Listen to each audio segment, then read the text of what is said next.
IPL ২০২৪-এর উত্তেজনায় ঠাসা ম্যাচে দিল্লি ক্যাপিটালসের কাছে লখনৌ সুপার জায়ান্টসের হারের পর ক্রিকেট দুনিয়ায় এখন আলোচনার কেন্দ্রবিন্দুতে অধিনায়ক ঋষভ পন্থ। মাঠের লড়াই শেষ হওয়ার পর ড্রেসিং রুমে দলের মালিক সঞ্জীব গোয়েঙ্কার অসন্তোষের মুখে পড়তে হলেও ক্যামেরার সামনে দাঁড়িয়ে পন্থ যে সাহসিকতা আর সততার পরিচয় দিয়েছেন তার সবার মন জয় করে নিয়েছে। ম্যাচ পরবর্তী সাক্ষাৎকারে পন্থের কণ্ঠে হারের যন্ত্রণার চেয়েও বেশি ছিল নিজের এবং দলের ব্যাটিং ব্যর্থতার জন্য আফসোস। পন্থ অত্যন্ত বিনয়ের সাথে স্বীকার করে নিয়েছেন যে এই পরাজয়ের পেছনে মূল কারণ ছিল তাদের দুর্বল ব্যাটিং। তিনি জানান, ইকানার মতো ভালো উইকেটে মাত্র ১৪১ রান তুলে ম্যাচ জেতা অসম্ভব। দলের ব্যাটিং লাইন আপ যেভাবে তাসের ঘরের মতো ভেঙে পড়েছে তার দায়ভার অধিনায়ক হিসেবে তিনি নিজের কাঁধেই তুলে নিয়েছেন। বিশেষ করে মাত্র ৭ রানে নিজের রান আউট হওয়াকে তিনি ম্যাচের সবচেয়ে বড় টার্নিং পয়েন্ট বলে উল্লেখ করেছেন।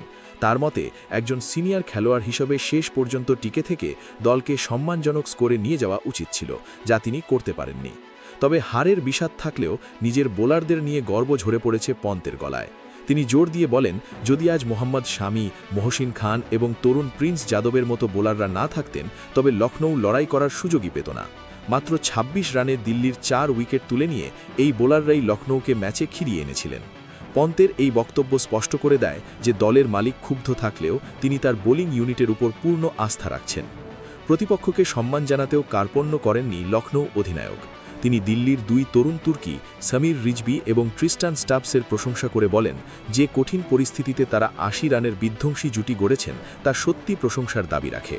বিশেষ করে সমীর রিজভির ৩৮ বলে ৫১ রানের ইনিংসটি লখনৌয়ের সব পরিকল্পনা তছনছ করে দিয়েছিল। শেষে পন্থ ভক্তদের কাছে প্রতিশ্রুতি দিয়েছেন যে এই ভুলগুলো থেকে শিক্ষা নিয়ে তারা পরের ম্যাচে আরও শক্তিশালী হয়ে মাঠে ফিরবেন। সব মিলিয়ে পন্থের এই আবেগঘন বক্তব্য আবারও প্রমাণ করল যে জয় হারের ঊর্ধ্বে ক্রিকেটীয় সততাই আসল।